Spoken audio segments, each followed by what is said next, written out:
Bonsoir et bienvenue sur Sahel TV pour le journal. Tout de suite, les titres, restez avec nous. Accord annuel de coopération économique et technique de plus de 40 millions de dollars entre la Mauritanie et la Chine signé hier à Nouakchott. Ces ressources serviront à réaliser des projets qui seront ultérieurement déterminés.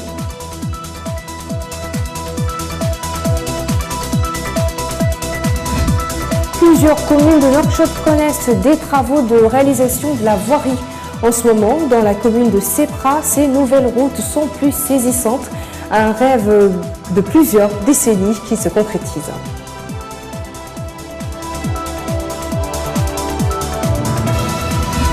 Le G5 Sahel et la compagnie privée Argus ont signé à Nouakchott un accord de plus de 7 milliards de francs CFA pour des achats de matériel sous financement des Émirats Arabes Unis logés dans le fonds fiduciaire des forces conjointes du G5 Sahel. Voilà pour les titres, merci de rejoindre à nous. La Mauritanie et la Chine ont signé hier après-midi un accord annuel de coopération économique et technique dont le financement sera de 40,7 millions de dollars US, soit 5,5 milliards de nouvelles ouguiyas. Ces ressources serviront à réaliser des projets qui seront ultérieurement déterminés. Je vous le disais en titre, la signature de cette convention intervient dans un contexte particulier, le début de règne du président Mohamed Cheikh El Ghazouani, élu le 22 juin 2019. Le gouvernement met les dernières retouches nécessaires à la réalisation du projet, du programme, conformément à ses engagements électoraux, selon le ministre mauritanien de l'économie et de l'industrie. Lors du dernier point de presse hebdomadaire des membres du gouvernement, le ministre de la Culture et de l'Artisanat a dans son commentaire de la communication sur la promotion des peaux et cuirs en Mauritanie a noté qu'elle intervient dans l'esprit de promouvoir et de stimuler les efforts du département à développer l'artisanat dans le pays. Le ministère entend lancer des projets pour dynamiser et moderniser le secteur, en dépit de l'existence d'une capacité de production annuelle estimée à 5 millions de peaux. L'industrie de transformation de cuir est restée très primitive en Mauritanie et le tannage traditionnel reste de nos jours d'actualité. Aussi, cette filière représente-t-elle une importante opportunité économique? L'appui économique que le gouvernement va apporter aux citoyens dans le domaine du développement rural sera lié à la rentabilité économique. Loin des considérations politiques et des sentiments personnels, a déclaré Dayoul Zeyn, ministre mauritanien du développement rural. Le ministre exprimé hier au cours d'une réunion avec les agriculteurs et les éleveurs de la wilaya du Frakna. Il a indiqué que la priorité accordée au secteur rural, dans ses deux volets agricoles et pastoral, compte tenu de ces importantes potentialités, va permettre de relever les défis posés. Oudzeyn a souligné que les interventions de l'État dans l'avenir vont se concentrer sur les agriculteurs et les éleveurs.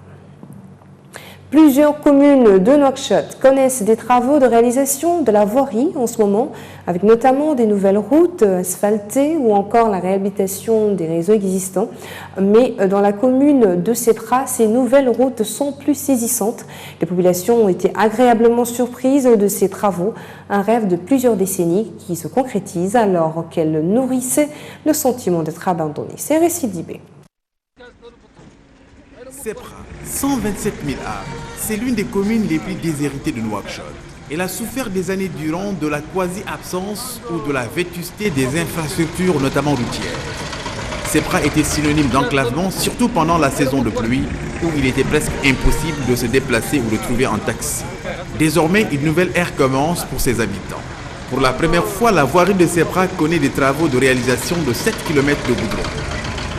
Sepra à l'époque, c'était marginalisé.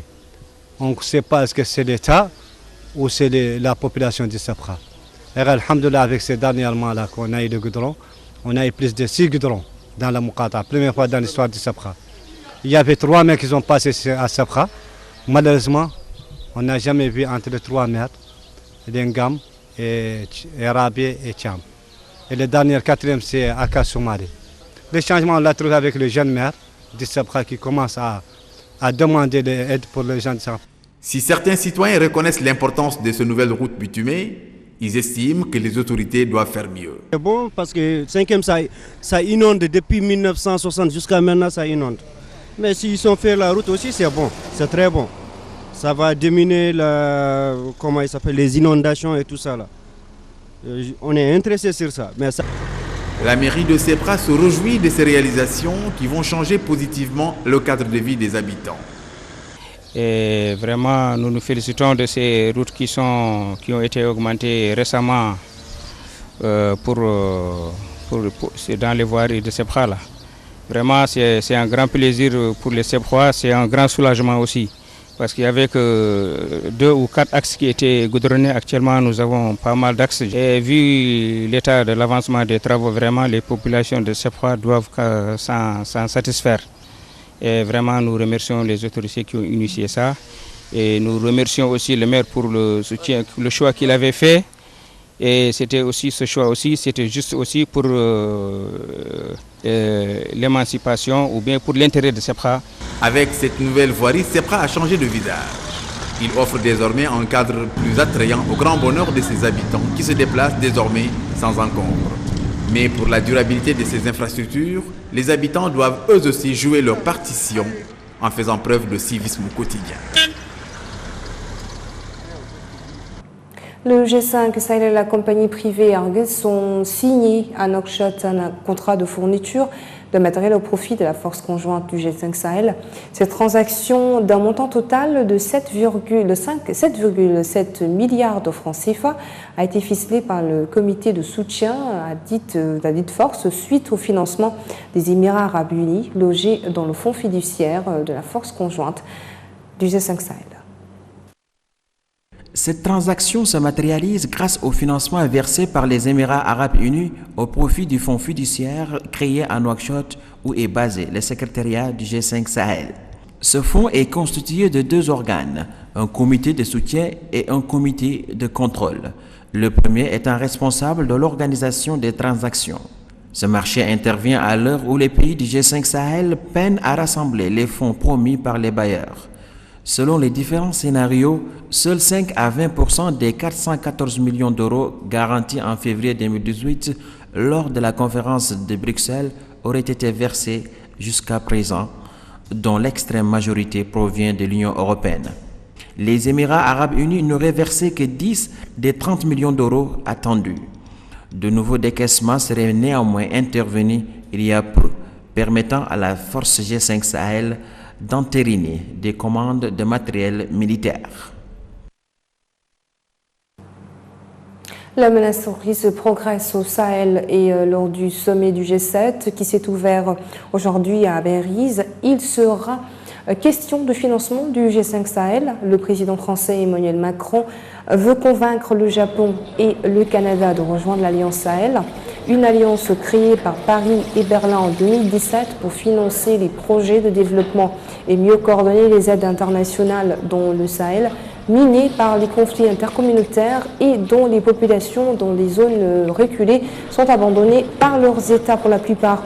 La plateforme dite de coopération internationale regroupe déjà 8 pays membres de l'Union européenne en plus des États-Unis. 12 villageois du sud-est du Niger ont été tués à la frontière avec le Nigeria lors d'une attaque menée par des hommes armés de Boko Haram. Cette attaque est intervenue hier vendredi dans la localité de Guiskirou, frontalière de la région de Difa, près du lac Tchad. Dans cette zone où sévissent des groupes armés avec trafiquants qui tuent et enlèvent des populations locales dans le cadre de leur rivalité pour faire fortune et imposer leur influence. Selon une source locale, 12 personnes ont été tuées par balle sans donner davantage de précision. Le président soudanais déchu, Omar el-Béchir, est apparu aujourd'hui pour la 2e audience de son procès pour corruption devant le tribunal de Khartoum, où la défense a réclamé la libération sous caution. Le procès de Béchir déposé par l'armée le 11 avril après 30 ans au pouvoir. C'est ouvert le 19 août. Il fait face à des accusations de possession de devises étrangères, de corruption et de trafic d'influence. Le 19 août, un enquêteur avait affirmé déjà que Béchir avait avoué avoir reçu d'importantes sommes d'argent saoudien en espèces à hauteur de 90 millions de dollars. Voilà qui met fin à ce journal. Merci à vous de nous avoir suivis. Le rappel des titres. Accord annuel de coopération économique et technique de plus de 40 millions de dollars entre la Mauritanie et la Chine, signé hier à Nouakchott. Ces ressources serviront à réaliser des projets qui seront ultérieurement déterminés. Plusieurs communes de Nouakchott connaissent des travaux de réalisation de la voirie en ce moment. Dans la commune de Sepra, ces nouvelles routes sont plus saisissantes. Un rêve de plusieurs décennies qui se concrétise.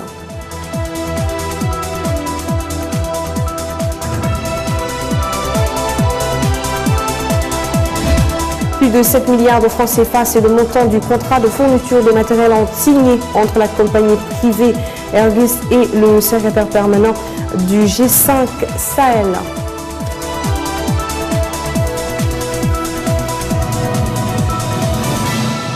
Merci de nous avoir suivis. Excellente fin de semaine en compagnie des programmes de Sahel TV. Bonsoir.